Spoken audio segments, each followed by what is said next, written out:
Topic Newton lodge of motion. Newton lodge of motion হলো সেই সমস্ত লজ যার মাধ্যমে আমরা মোশনকে সম্পূর্ণরূপে অ্যানালাইজ করতে পারি। মোশন অর্থাৎ গতি কিছু সার্টেন লজ মেনটেন করে। 1687-এ স্যার আইজাক নিউটন তার প্রিন্সিপিয়া গ্রন্থে ইউনিভার্সের সমস্ত মুভিং অবজেক্টের মোশন রিলেটেড 3টে লজ অফ মোশন প্রকাশ করেন। এই 3টে লজ অফ মোশনের ভ্যালিডিটি কনফার্ম করা হয় বিভিন্ন সাকসেসফুল এক্সপেরিমেন্ট আর এক্সপ্লানেশনের দ্বারা। বিশেষত এই 3টে লজ অফ মোশন আমার আলোচনার মূল প্রতিপাদ্য বিষয় এবং এই 3টে লজ অফ মোশনকেই বলা হয় নিউটনিয়ান মেকানিক্স। নিউটনের এই সূত্রগুলি সাধারণত ম্যাক্রোস্কোপিক বডি অর্থাৎ বৃহৎ বস্তুর ক্ষেত্রে প্রযোজ্য, কিন্তু সমস্ত ক্ষেত্রে নিউটনিয়ান মেকানিক্স আমরা অ্যাপ্লাই করতে পারি না। যে যে ক্ষেত্রগুলিতে আমরা নিউটনিয়ান মেকানিক্স অ্যাপ্লাই করতে পারি না সেই ক্ষেত্রগুলি হলো এক, সাবঅ্যাটমিক পার্টিকেল অর্থাৎ ইলেকট্রন, প্রোটন, লেপ্টন, হেড্রন, এই সমস্ত সাবঅ্যাটমিক পার্টিকেলের ক্ষেত্রে আমরা নিউটনিয়ান মেকানিক্স অ্যাপ্লাই করতে পারি না। 2 নম্বর, বডিজ অর পার্টিকেলস আর moving with the speed of light, অর্থাৎ যে সমস্ত বডি বা পার্টিকেলস লাইটের ভেলোসিটিতে মুভ করে। লাইটের ভেলোসিটি অর্থাৎ লাইট 1 সেকেন্ডে 3 লক্ষ কিলোমিটার দূরত্ব অতিক্রম করে। সুতরাং যে সমস্ত বস্তুগুলো এই লাইটের ভেলোসিটিতে মুভ করে সেই সমস্ত ক্ষেত্রগুলোতে আমরা নিউটনিয়ান মেকানিক্স অ্যাপ্লাই করতে পারি না। এছাড়াও অনেক বিভিন্ন ক্ষেত্র আছে, বিশেষত এই ক্ষেত্রগুলোতে আমরা নিউটনিয়ান মেকানিক্স অ্যাপ্লাই করতে পারি না। এরপর যে জিনিসটা আমাদের জানতে হবে সেটা হলো মোশন বলতে কি বোঝায়। তাহলে মোশনস বলতে বোঝায় change in position of a body with respect to time, অর্থাৎ মোশন হলো কোনো বস্তুর অবস্থানের পরিবর্তন সময়ের সাপেক্ষে, অর্থাৎ কোনো বস্তু সময়ের সাপেক্ষে যতটা দূরত্ব অতিক্রম করে তাকেই বলা হয় মোশন বা গতি।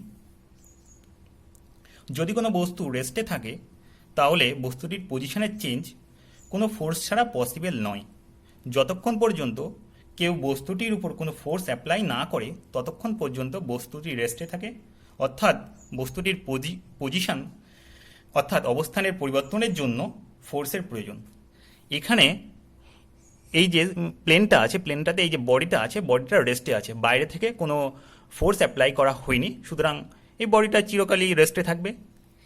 কিন্তু এই যে দ্বিতীয় কেসটা যেটা আছে সেখানে কোনো ব্যক্তি অথবা কোনো এজেন্ট এই বডিটার উপর এই ডিরেকশনে ফোর্স অ্যাপ্লাই করছে, তাহলে বডিটার মোশনটা হবে ফোর্সের ডিরেকশনে, কারণ এই ডিরেকশনে বডিটা কিছুটা ডিস্টেন্স ট্রাভেল করবে কোনো একটা টাইমে, কোনো নির্দিষ্ট টাইমে এই কিছুটা দূরত্ব অতিক্রম করবে, তাহলে বডিটার মোশন হবে ফোর্সের ডিরেকশনে। তাহলে যে প্রশ্নটা এখন সবতেই আমাদেরকে জানতে হবে সেটা হলো ফোর্স বা ফোর্স বলতে কি বোঝায়। ফোর্স হলো push or pool which can change the physical state of any body. তাহলে ফোর্স কোনো পুশ বা পুল যেটা কোনো বডির ফিজিক্যাল স্টেট চেঞ্জ করে। ফিজিক্যাল স্টেট বলতে বস্তুর পজিশনকে বোঝায়। তাহলে ফোর্স হলো সেই ফেনোমেনা যেটা কোনো বস্তুর পজিশনকে চেঞ্জ করে।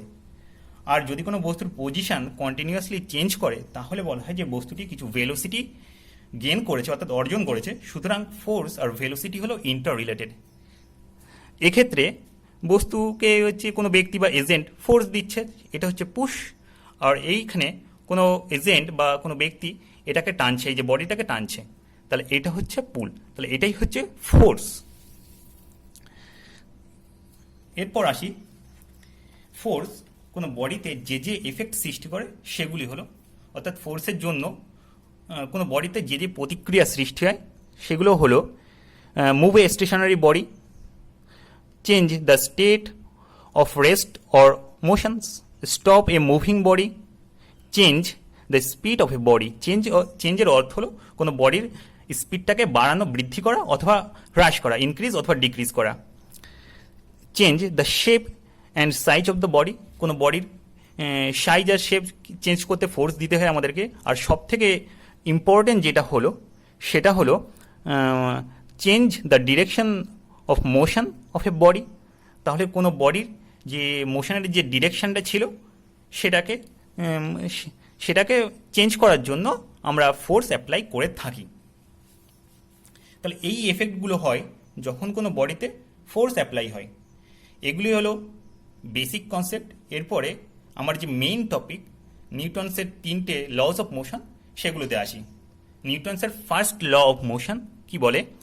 এ body at rest will remain at rest and a body in motion will remain in motion unless it is acted upon by an external force. অর্থাৎ বস্তু নিজে থেকে স্টার্ট, স্টপ অথবা ডিরেকশনে চেঞ্জ করতে পারে না, তার অবস্থার পরিবর্তনের জন্য ফোর্স অ্যাপ্লাই করতে হয়। এই যে প্রথম যে কেসটা দেওয়া আছে, বস্তু একই পজিশনে আছে অর্থাৎ স্থির অবস্থা অর্থাৎ রেস্টেই আছে, যেহেতু বাইরে থেকে কোনো ফোর্স অ্যাপ্লাই করা হয়নি। এইবার ধরা যাক আমরা এই কেসটা ধরি। এই কেসটাতে কী হচ্ছে যে কোনো একটা বস্তু এই ডিরেকশনে চলছে। তাহলে আমি যদি এই ডিরেকশনে কোনো ব্যারিয়ার বা অবস্টেকল না রাখি, তাহলে বস্তুটা চিরকাল এই ডিরেকশনেই চলতে থাকবে। কিন্তু আমি যদি এই ডিরেকশনে কোনো ব্যারিয়ার রাখি, তাহলে কি হলো, বস্তুটার মোশনটা কি হলো, বাধাপ্রাপ্ত হচ্ছে। ঠিক আছে। সুতরাং ফার্স্ট ল আমাদের এই ধারণা দেয় যে স্থির বস্তুর ন্যাচারাল টেন্ডেন্সি হচ্ছে চিরকাল স্থির অবস্থা অর্থাৎ রেস্টে থাকা, আর গতিশীল বস্তু সর্বদাই সমবেগে গতিশীল হওয়ার চেষ্টা করে। উভয় ক্ষেত্রে বস্তু নিজে তার অবস্থান পরিবর্তন করে না। সমস্ত স্থির অথবা গতিশীল বস্তুর ন্যাচারাল টেন্ডেন্সি হলো তার স্থির অবস্থা অথবা গতিশীল অবস্থার পরিবর্তনের যে প্রচেষ্টা, সেটাকে বাধা দেওয়া। এটাকেই বলা হয় ইনার্শিয়া অব দ্য বডি। তাহলে ইনার্শিয়ার ডেফিনেশন বলতে বোঝায় the property of a body which enables it to continue in its state of rest or of uniform motion is called the inertia. Inertia প্রধানত দু রকমের হয়, inertia of rest or inertia of motions. তাহলে inertia of rest এর আমরা simple উদাহরণ, যেটা দৈনন্দিন জীবনে আমরা সবসময় দেখে থাকি। ধরুন কোনো বাসে আমরা বসে আছি, এইবার বাসটা যখন চলতে শুরু করে তখন আমরা পিছনের দিকে হেলে যাই।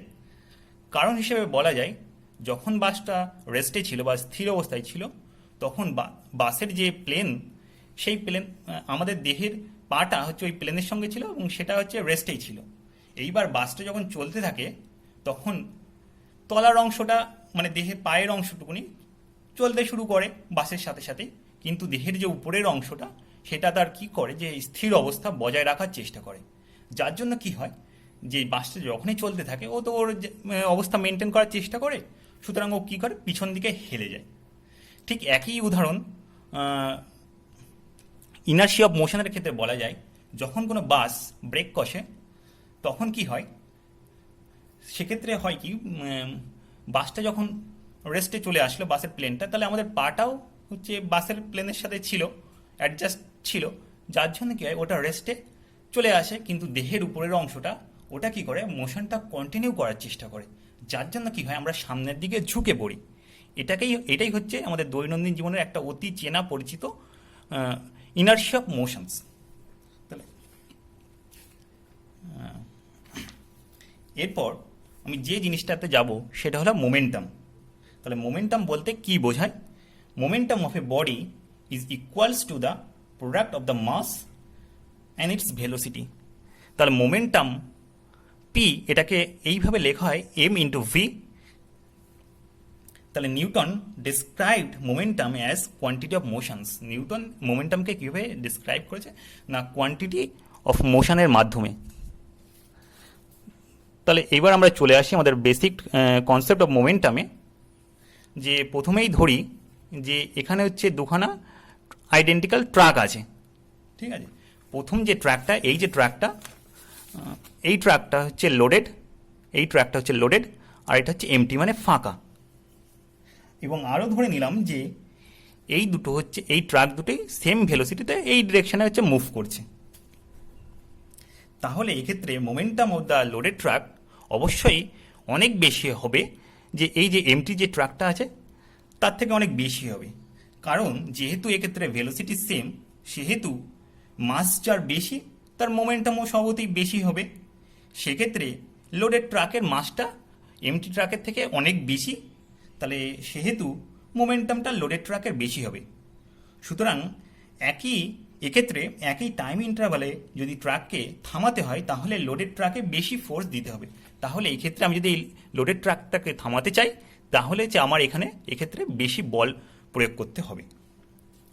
আবার যদি আমরা ধরে নেই যে এই দুটো আইডেন্টিক্যাল ট্রাকের মাসটা হচ্ছে সমান, এরও সমান, মানে দ্বিতীয় কেসটার কথা বলছি, এই যে ট্রাকটা আর এই ট্রাকটা এই দুটোর মাস সমান, এবং প্রথমটা হচ্ছে লোডেড ট্রাক আর দ্বিতীয়টা হচ্ছে এমটি ট্রাক। এবং এক্ষেত্রে এটা ধরে নিলাম যে প্রথম লোডেড ট্রাকের ভেলোসিটিটা বেশি এবং দ্বিতীয় মানে যে এমটির যে ট্রাকটা এর হচ্ছে ভেলোসিটি কম। তাহলে এক্ষেত্রে যদি আমি টাইম ইন্টারভালে থামাতে হয়, একই টাইম ইন্টারভালে যদি ট্রাককে থামাতে হয় তাহলে লোডেড ট্রাকে অতি অবশ্যই বেশি পরিমাণে ফোর্স দিতে হবে। সুতরাং কোনো বস্তুর মোশন কেবলমাত্র ভেলোসিটি দ্বারা ডিসক্রাইব করা যায় না, এটি ডিসক্রাইব করা হয় মাস এবং ভেলোসিটির কম্বাইন্ড এফেক্ট অর্থাৎ সম্মিলিত প্রভাবের মাধ্যমে। অর্থাৎ মোমেন্টাম বলতে বোঝায় মাস এবং ভেলোসিটি এর প্রোডাক্ট। তাহলে সবসময় moment is equals to mass into velocity. এইবার আসি যে নিউটনসের সেকেন্ড লতে। সেকেন্ড ল কি বলছে? The rate of change of momentum of a body is proportional to the applied force and it takes place in the direction in which the force act. এইবার rate of change, এই কথাটার অর্থ হলো একক সময় কোনো বস্তু rate of change of momentum অর্থাৎ একক সময়ের কোনো বস্তুর যে মোমেন্টামের পরিবর্তন সেটাকেই বোঝায়, অর্থাৎ মোমেন্টাম ডিভাইডেড বাই টাইম। তাহলে বোঝা যাচ্ছে যে F proportional to mass into change in velocity divided by time, এটাকে আমরা ফিজিক্সের ভাষায় কী বলি? অ্যাক্সেলারেশন। তাহলে এফ প্রপোর্শনাল টু আসে কি? Mass into acceleration. এইবার কোনো বস্তুর ভেলোসিটি যত বেশি হবে তাহলে তার অ্যাক্সেলারেশনটাও তো আমরা বলবো যে তত বেশি হয়। তাহলে আমরা এটা বলতে পারি যে ভেলোসিটি প্রপোর্শনাল টু অ্যাক্সেলারেশন। তাহলে অ্যাক্সেলারেশন যত বাড়বে ভেলোসিটিও তত বাড়বে।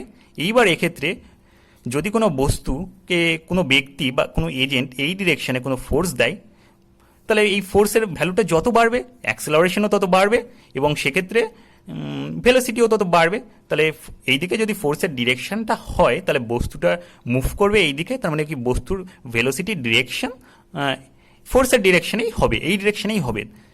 সুতরাং এটাই বলতে যাচ্ছে the rate of change of momentum of a body is proportional to the applied force and takes place in the direction in which the force acts. তার মানে কি? তার মানে ফোর্স যেদিকে ডিরেক্টেড থাকে সেই ডিরেকশনেই তোমার মোমেন্টামের চেঞ্জ হয়। এইবার এখানে একটা যে ইম্পর্টেন্ট কনসেপ্ট আমাদের জানতে হবে সেটা হলো ইম্পালস। ইম্পালস বলতে বোঝায় if a large force is acting on a body for a very short time, এটা for a very short time, তাহলে then the product of this large force and time is known as the impulse and the large force is instead called impulsive force। অর্থাৎ impulse বলতে বোঝায় force into time, যে large ফোর্সটা আর হচ্ছে তার যে টাইমের যে প্রোডাক্ট সেই প্রোডাক্টটাকে আমরা কি বলি? ইম্পালস। উদাহরণস্বরূপ বলা হয় কি কনে ফুটবল, যখন আমরা ফুটবলে লাথি মারি তখন একটা বৃহৎ মানের বল ফুটবলটার উপরে ক্রিয়া করে, কিন্তু ওই যে ক্রিয়ার যে কালটা সেটা কিন্তু খুবই অল্প সময়, মানে পাটা হচ্ছে এই ফুটবলের সাথে অ্যাডজাস্টেড থাকে খুব অল্প টাইম। তাহলে তাদের যে কম্বাইন্ড যে এফেক্ট মানে ফোর্স ইন্টু টাইম সেটাকেই আমরা কি বলি? ইম্পালস। এইবার আসি নিউটনের থার্ড ল এবং সবথেকে আমাদের ইম্পর্টেন্ট ল। সেটা কি বলে? যে to every action there is equal and opposite reactions. অর্থাৎ প্রত্যেক ক্রিয়ার সমান এবং বিপরীতমুখী প্রতিক্রিয়া আছে। উদাহরণস্বরূপ বলতে পারি ওই যে এক্ষুনি বললাম কি কোন ফুটবল, তার মানে এখানে ছবিতে আমি দেখিয়েছি যে কোনো ব্যক্তি এই ফুটবলটাকে লাথি মারছে, মানে ব্যক্তি যদি এ হয় ফুটবলটাকে যদি বি হয় তাহলে ফুটবলটা যাবে হচ্ছে এই ডিরেকশনে। তাহলে এটাকে আমরা কিভাবে বলবো? যে force of A on B. আর বলটা এই যে এ লোকটাকে কি পরিমাণ ফোর্স দেবে? এফ বি, মানে force of B on A. তাহলে এই দুটো হবে ইকুয়াল অ্যান্ড অপোজিট, মানে ফোর্সের ডিরেকশনটা যদি এই দিকে হয় তাহলে রিয়াকশনটা অবশ্যই এই ডিরেকশনে হবে। তাহলে এখানে মনে রাখার বিষয় যে the two forces described in the Newton's third law act and different bodies. তার মানে অ্যাকশনটা হচ্ছে ফুটবলের উপর আর রিয়াকশনটা হচ্ছে মানুষের এই পাটার উপর। সুতরাং এখানে পা আর ফুটবল এই দুটো হচ্ছে দুখানা ডিফারেন্ট বডি এবং এটা হচ্ছে মনে রাখার বিষয়।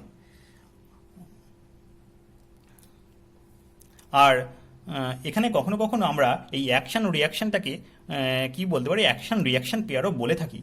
আর একটা জিনিস এখানে মাথায় রাখতে হবে যে অ্যাকশন আর রিয়াকশন এই দুটো ফোর্সের নেচার সবসময় সমান হবে।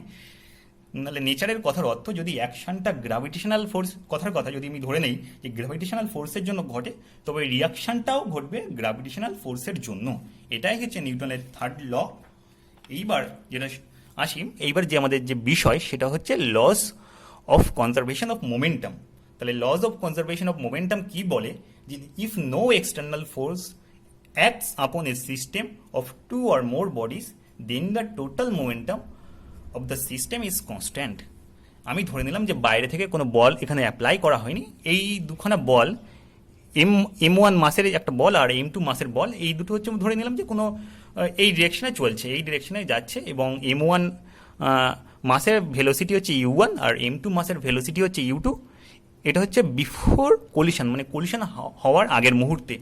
আর এটা কি বলছে, at the time of the collision, মানে এই যে দুটো যে কলিশন যখন হচ্ছে তখন কি সিচুয়েশন হচ্ছে F12 আর F21।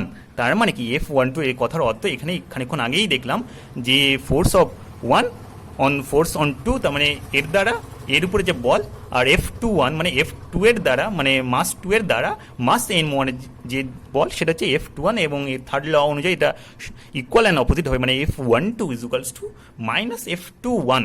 এটা হচ্ছে at the time of collision. আর আফটার কলিশন M1 মাসটা ধরে নিলাম যে কলিশন হওয়ার পরে অবশ্যই তো ওর ভেলোসিটি চেঞ্জ করবে, তাহলে আমি সেক্ষেত্রে এখানে U1 কনসিডার করেছিলাম ভেলোসিটি, এক্ষেত্রে আমি কি কনসিডার করলাম V1, আর M2 এর যে ভেলোসিটি সেটাকে আমি ধরলাম V2। এটা হচ্ছে আফটার কলিশন। তাহলে টোটাল মোমেন্টাম বিফোর কলিশন, তাহলে এর মোমেন্টাম কত হবে M1 U1, আর এর মোমেন্টাম কত হবে M2 U2। তাহলে এই সিস্টেমটার টোটাল মোমেন্টামটা কত হবে, যে M1 U1 plus M2 U2। Similarly যদি এই সিস্টেমটা কনসিডার করি তাহলে এর যে টোটাল মোমেন্টাম সেটা কি হবে, সেটা হবে M1 V1 plus M2 V2। তাহলে কনজারভেশন অফ মোমেন্টামটা কি বলছে, যে momentum before collision must be equal to momentum after collision. তার মানে M1 U1 plus M2 U2 is equal to M1 V1 plus M2 V2। এরপর আমাদের যে সব থেকে ইম্পর্টেন্ট টপিক মানে এই চ্যাপ্টারটার, সেটা হচ্ছে ফ্রিকশন। আমরা লক্ষ্য করে থাকি টেবিলের উপর কোনো বইকে ঠেলে দিলে সেটি কিছুটা দূরে গিয়ে থেমে যায়। নিউটনের প্রথম গতিসূত্র অনুযায়ী বইটি চিরকাল সমবেগে চলার কথা নয়। যদি বাইরে থেকে বইটির উপর কোনো বল প্রযুক্ত হয়, এক্ষেত্রে আমাদের অলক্ষ্যে বইটির উপর বল প্রযুক্ত হচ্ছে, এই বলই হচ্ছে ফ্রিকশন অথবা ঘর্ষণ বল। আবার বইটিকে যদি আস্তে আস্তে ঠেলতে থাকি তাহলে ওটি নড়ে না। ঠেলার জোর যদি ক্রমে বাড়িয়ে দেওয়া হয় তাহলে কোনো এক সময় বইটি নড়তে শুরু করে। এক্ষেত্রে প্রথমে ঘর্ষণজনিত বল প্রযুক্ত বলকে বাধা দিতে পারছে, পরে তা প্রযুক্ত বলকে বাধা দেওয়ার পক্ষে যথেষ্ট নয়। দৈনন্দিন জীবনের এই ধরনের বহু ঘটনা আমরা ফ্রিকশনাল বলের উপস্থিতির প্রমাণ পাই। তাহলে ফ্রিকশনের ডেফিনেশন বলতে কি বোঝায়? When two surfaces are in contact with each other, there exists a relative motion between them, or in attempt is made to impart a relative motion, then a force comes into play that resists this motion, or this attempt is called this force is called force of friction or simply frictions। অর্থাৎ কি বলতে যাচ্ছে, কোনো একটি তল অপর একটি তলের সংস্পর্শে থেকে যখন তলটির সাপেক্ষে গতিশীল হয় বা গতিশীল হওয়ার চেষ্টা করে, তখন একটা তল অপর তলের গতির বিরুদ্ধে বা গতির চেষ্টার বিরুদ্ধে যে বল প্রয়োগ করে তাকে বলা হয় ঘর্ষণ বল। ছবিতে দেখি যে আমি ধরে নিলাম এই একটা হচ্ছে বডি আর এই একটা বডি, দুখানা বডি এবার আছে। আমি কি করছি, এই বডিটাকে আমি এই ডিরেকশন বরাবর ফোর্স দিতে চাচ্ছি বা সরিয়ে নিয়ে যেতে যাচ্ছি। তাহলে কি করবে, তাহলে হচ্ছে আমাদের ঘর্ষণ বলটা কি হবে, এই যে প্লেনটা আছে এই প্লেনের প্যারালাল কাজ করবে এবং সেটা হচ্ছে তার উল্টো ডিরেকশনে, যাতে করে এই যে পরিবর্তনের যে প্রচেষ্টা বা গতি বা গতির এইটাকে যে আমি মুভ করাতে যাচ্ছি এর প্রচেষ্টাকে কি করবে, বাধা দিতে চেষ্টা করবে, এবং সবসময় এটা বাধা দেওয়ার চেষ্টা করে। এটাই হচ্ছে ফ্রিকশনস। আর এখানে একটা জিনিস মাথায় রাখতে হবে যে ফ্রিকশনটা অলওয়েজ সারফেস, এই যে সারফেস আমি এখানে লিখে দিয়েছি, এই যে সারফেস, এই সারফেসের প্যারালাল কাজ করে। এইবার আমাদের যে জানার যে জিনিস হলো সেটা হলো টাইপস অফ ফ্রিকশনস। ফ্রিকশন প্রধানত তিন ধরনের হয়, একটা হচ্ছে স্ট্যাটিক ফ্রিকশন, আর একটা হচ্ছে লিমিটিং ফ্রিকশন, আর একটা হচ্ছে kinetic friction.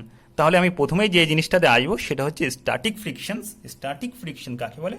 The force of friction that comes to play between the two surfaces in contact before the actual motion is start is called static friction.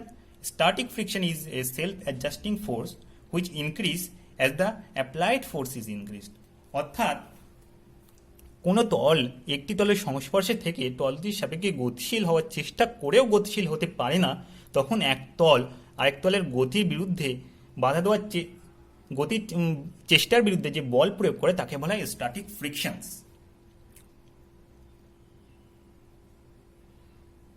তাহলে এই ক্ষেত্রে এই যে ছবিটা আছে, ছবিটাতে দেখুন আমি এইদিকে একটা যদি ফোর্স প্রয়োগ করি, মানে প্রথমে এটাকে আস্তে ফোর্স দিচ্ছি, তাহলে এটা কিন্তু সরছে না বা মুভ করছে না।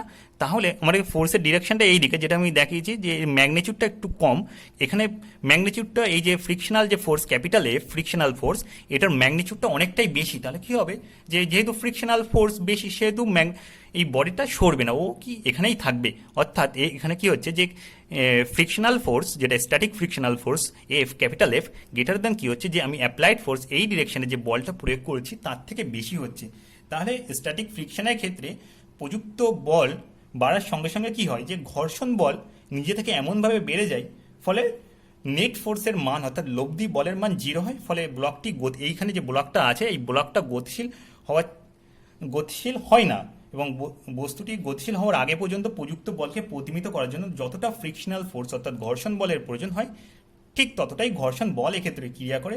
তাই বলা হয় কোনো বস্তু গতিশীল হওয়ার আগে পর্যন্ত ঘর্ষণ বল বা ফ্রিকশনাল ফোর্স একটা সেলফ অ্যাডজাস্টিং বা স্বনিয়ন্ত্রক বল। তাহলে স্ট্যাটিক ফ্রিকশন হলো একটা সেলফ অ্যাডজাস্টিং ফোর্স, মানে বলটা বাড়ার সাথে সাথে আমি যে ফোর্সটা দিচ্ছি এইটা বাড়ার সাথে সাথে ফ্রিকশনাল যে স্ট্যাটিক ফ্রিকশনাল ফোর্সটা সেটাও বাড়ছে, এবং এটা এতটাই বাড়ছে যে এই যে ফোর্সটা আছে আমার যে অ্যাপ্লাইড ফোর্স এটাকে প্রতিমিত করে দিচ্ছে, যার জন্য ব্লকটা মুভ করছে না, ব্লকটা রেস্টেই আছে, এখানেই থাকছে, এখান থেকে এই দিকে কখনোই মুভ করছে না।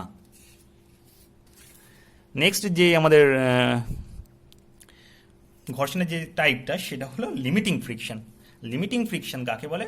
The maximum value of static friction which comes into play before the body just being to slide over the surface of another body is called limiting friction. অর্থাৎ প্রযুক্ত বলের মান যত ধীরে ধীরে বাড়াতে থাকলে স্ট্যাটিক ফ্রিকশনের মানও ধীরে ধীরে বৃদ্ধি পায় এবং একটি সর্বোচ্চ মানে পৌঁছায়। স্ট্যাটিক ফ্রিকশনের এই সম্ভাব্য সর্বাধিক মানকে কি বলা হয়? Limiting friction. অর্থাৎ যে ভ্যালুর পর থেকে বডিটা মুভ করতে শুরু করে, তাহলে ওই যে ভ্যালুটা আছে ওই ভ্যালুটা হচ্ছে লিমিটিং ভ্যালু। ওই জন্য ওটাকে কি বলা হচ্ছে যে ওই জন্য ওটাকে কি বলা হচ্ছে, এখানে যদি বডিটা এখানে মুভ করার আগে পর্যন্ত জাস্ট আগে পর্যন্ত যে ফ্রিকশনটা কাজ করে সেই ফ্রিকশনের ভ্যালুটাকে বলা হয় কি? Limiting friction. তারপরে আসি কাইনেটিক ফ্রিকশন। কাইনেটিক ফ্রিকশনের ডেফিনেশনটা হচ্ছে when a body moves over the surface of other body then the force of friction acting between the two surfaces in contact in relative motion is called kinetic friction. অর্থাৎ কোনো তল অপর একটি তলের সংস্পর্শে থেকে তলটির সাপেক্ষে গতিশীল হয় তখন এক তল অপর তলের গতির বিরুদ্ধে যে বল প্রয়োগ করে তাকে বলা হয় ঘর্ষণ বল, মানে কাইনেটিক ফ্রিকশনস।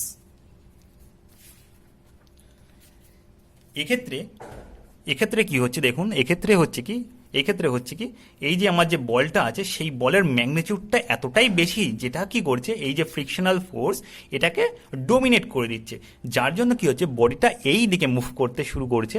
যে এখানে বলাই আছে যে এই যে অ্যাপ্লাইড যে ফোর্স স্মল এফ সেটা গ্রেটার দ্যান এফ, তার মানে কি বডিটা এই দিকে মুভ করতে শুরু করবে। তাহলে এক্ষেত্রে প্রযুক্ত বলের মান লিমিটিং ফ্রিকশনের থেকে সামান্য বেশি হলেই নেট ফোর্স বা লব্ধি বলের মান আর শূন্য থাকে না। এই লব্ধি বলের প্রভাবে ব্লকটি টেবিলের উপর চলতে শুরু করে। এই ধরনের গতিকে বলা হয় পিছলে যাওয়া বা স্লাইডিং। এই সময়ে ব্লকটির গতির বিপরীত দিকে যে ঘর্ষণ বল ক্রিয়া করে তাকে বলা হয় কাইনেটিক ফ্রিকশন। তাহলে কাইনেটিক ফ্রিকশন রিলেটিভ স্পিড বা আপেক্ষিক গতিবেগের উপর নির্ভর নয়। যখন গতিবেগ খুব বেশি হয় তখন কাইনেটিক ফ্রিকশনের মান শূন্য হয়। তার মানে যদি একটা বস্তু অনেক বেশি স্পিডে এখান থেকে চলে যায়, তার মানে কাইনেটিক ফ্রিকশনের মানটা তখন টেন্ডিং টুয়ার্ডস জিরো, অর্থাৎ শূন্য হয়ে যাবে। কাইনেটিক ফ্রিকশন আর তখন কাজ করতে পারবে না। আচ্ছা, তারপরে আছে এরপরে কাইনেটিক ফ্রিকশনকে আমরা দুটো ভাগে ভাগ করতে পারি। একটা হচ্ছে রোলিং ফ্রিকশন আর একটা হচ্ছে স্লাইডিং ফ্রিকশনস। রোলিং ফ্রিকশনের ডেফিনেশন কি? when one body rolls over the other body, then the frictional force acting between the two is called rolling friction. আর স্লাইডিং ফ্রিকশন কাকে বলা হয়? when a body স্লাইড করে, মানে slides over the other body, then the frictional force between the two is called sliding friction. এবং আমাদের এক্ষেত্রে একটা জিনিস যেটা খুব ইম্পর্টেন্ট, সেটা হলো আমাদের জানতে হবে যে স্লাইডিং ফ্রিকশনটা always greater than rolling friction. তার মানে কি, যখন এর বেসিক এক্সাম্পল এটা আমরা কীভাবে বুঝবো? যখন একটা ধরে নেওয়া হোক কাঠের গুঁড়ি কোনো হচ্ছে ট্রাকে তোলা হচ্ছে, যদি দেখা যায় যে ওখানে ভালো করে যদি লক্ষ্য করা যায় যে ওখানে হচ্ছে সবসময় রোল করা হয়। কারণ কি, যদি একবার আমি ওটাকে রোল করে দিতে মানে ঘুরিয়ে দিতে পারি, মানে একবারে রোল করে, তাহলে কি হবে, ওটা ওই বরাবরই রোল করতে করতে করতে করতে উপরে উঠে যাবে। কিন্তু আমি যদি ওটাকে স্লাইড করতে করতে নিয়ে যাই, তাহলে আমাকে অনেক বেশি ফোর্স অ্যাপ্লাই করতে হবে। তার মানে কি, ফোর্সটা বেশি অ্যাপ্লাই করার অর্থই ওখানে ফ্রিকশনাল ফোর্সটা অলওয়েজ বেশি পরিমাণে অ্যাক্ট করছে, যার জন্য কি হচ্ছে যে আমাকে ওটা স্লাইড করতে অনেক বেশি কষ্ট করতে হচ্ছে বা আমাকে পরিশ্রম করতে হয়। ওই জন্য কি হয় যে ওরা সবসময় কি করে যে ওটাকে রোল করে দেয়। কারণ একবার যদি ও যদি রোল করে যায়, তাহলে ওর ফ্রিকশনাল যে ফোর্সটা সেটা কম হয়ে যায়। তাহলে কি হয়, ফ্রিকশনাল ফোর্সটা যদি কমে যায়, তাহলে আমাদের শক্তির অপচয়টাও কম হয়। ওই জন্য ওটাকে ঘোরানো হয়। সেই জন্যই এটা বলা হয় যে sliding friction is always greater than rolling frictions. আচ্ছা, এইবার friction is a necessity evil. ঠিক আছে, কেন বলছে it is necessary? Because we can not do without it. আমরা ফ্রিকশন ছাড়া কোনো কিছু করতেই পারি না বা করার কথা ভাবতেও পারি না।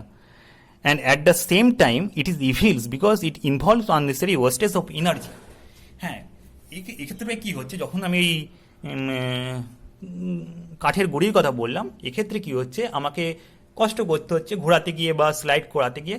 তাহলে ওই যেটা বেশি কষ্ট করতে হচ্ছে ওটা আমরা আর ফিরে পাচ্ছি না, ওটা হচ্ছে নষ্ট হচ্ছে। তাহলে কি হয় যে এক্ষেত্রে সবসময় মানে ফ্রিকশনাল ফোর্সের ক্ষেত্রে যে কি হয় যে ওয়েস্টেজ অফ এনার্জি হয়, মানে সবসময় ওয়েস্টেজ অফ এনার্জি হয়। Friction is a necessity. Friction necessity কেন? প্রথম কারণটা হচ্ছে walking will not be possible without frictions. তাহলে কি হয়, হাঁটা চলা সম্ভব নয়। বলছে if there is no friction, তাহলে then our foot pressing on the ground for the walking will slip.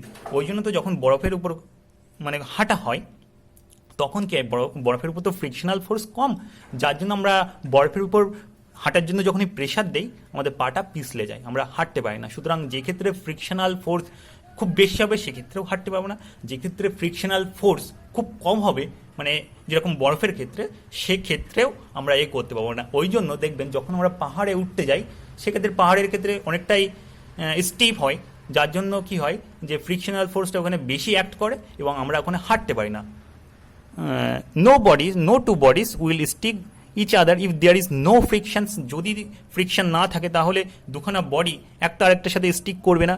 ব্রেকস of the wheels will not work without frictions. তাহলে ব্রেক, তাহলে যে হুইল চাকাও থামবে না, তার মানে গাড়ি অ্যাক্সিডেন্ট করবে। সুতরাং brakes of the wheel will not work without frictions. Nuts and bolts for holding the parts of the machinery together will not work. Writing on the blackboard or on the paper will not also be possible without frictions. এটা খুব একটা ভালো important. যদি এই পেজটা যদি খুবই ফ্রিকশনটা খুবই কম হয়, মানে খুবই স্লিপারি হয়, তাহলে আমরা এটাকে লিখতে পারবো না। আবার যদি খুব বাজে হয় বা খাড়া হয় বা এরকম বিভিন্ন রকমের উঁচু নিচু সারফেস থাকে, তাহলেও আমরা এটাকে লিখতে পারবো না বা লেখার অসুবিধা হবে। সেই জন্যই বলছে writing on the blackboard on the paper will also not possible without friction. সুতরাং ফ্রিকশন না থাকলে আমাদের পক্ষে লেখাও সম্ভবপর হতো না। সুতরাং সহজে বলা যায় ঘর্ষণ না থাকলে প্রকৃতিকে তার পরিচিত রূপে দেখা যেত না। তাই বহু অসুবিধা সৃষ্টি করা সত্ত্বেও ঘর্ষণ প্রকৃতিতে এবং আমাদের দৈনন্দিন জীবনে একটি অতি গুরুত্বপূর্ণ ভূমিকা পালন করে।